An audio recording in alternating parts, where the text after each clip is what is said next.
चंदन प्रेमी की आवाज में गाना सुनी रीमिक्स। प्यार हम कईनी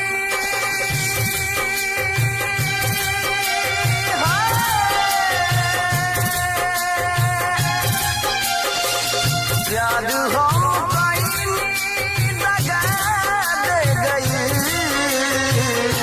कौन गलतिया के सजा दे गई है कौन गलतिया के सजा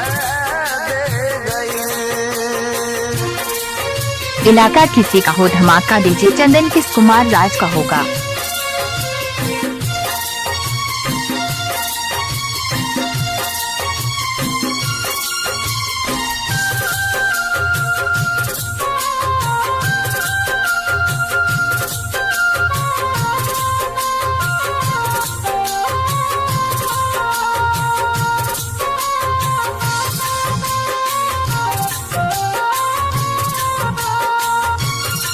मोबाइल नंबर संपर्क करें 620 299 6512।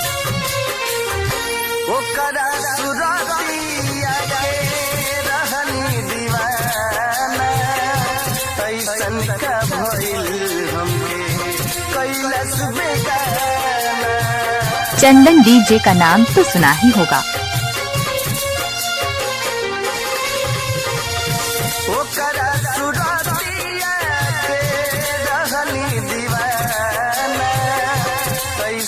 का भइल हमके कैलस बेगाना अखिया से निदिया उड़ा ले गई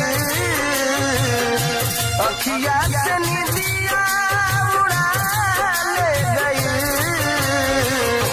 कौन गलतिया के सजा दे गई है कौन गलतिया के सजा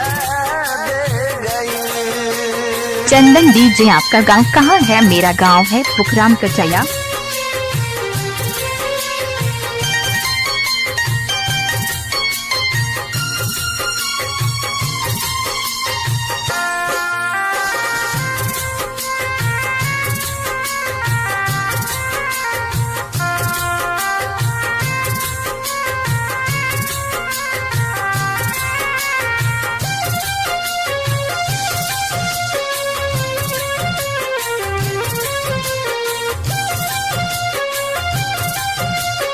चंदन डीजे का नाम तो सुना ही होगा।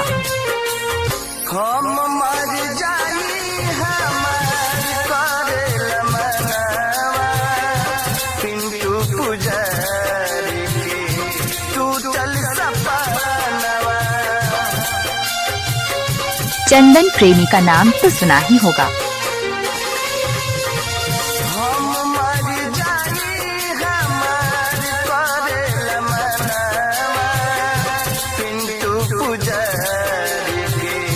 टूटल सपनवा राजेश की जिंदगी हो राजेश की जिंदगी जरा के गई कौन गलतिया के सजा दे गई है कौन गलतिया के सजा प्यार हम कईनी दगा दे गई कौन गलतिया के सजा दे गई है कौन गलतिया के सजा दे। चंदन प्रेमी का नाम तो सुना ही होगा। अरे जा बेवफा जा ये तो ठीक ना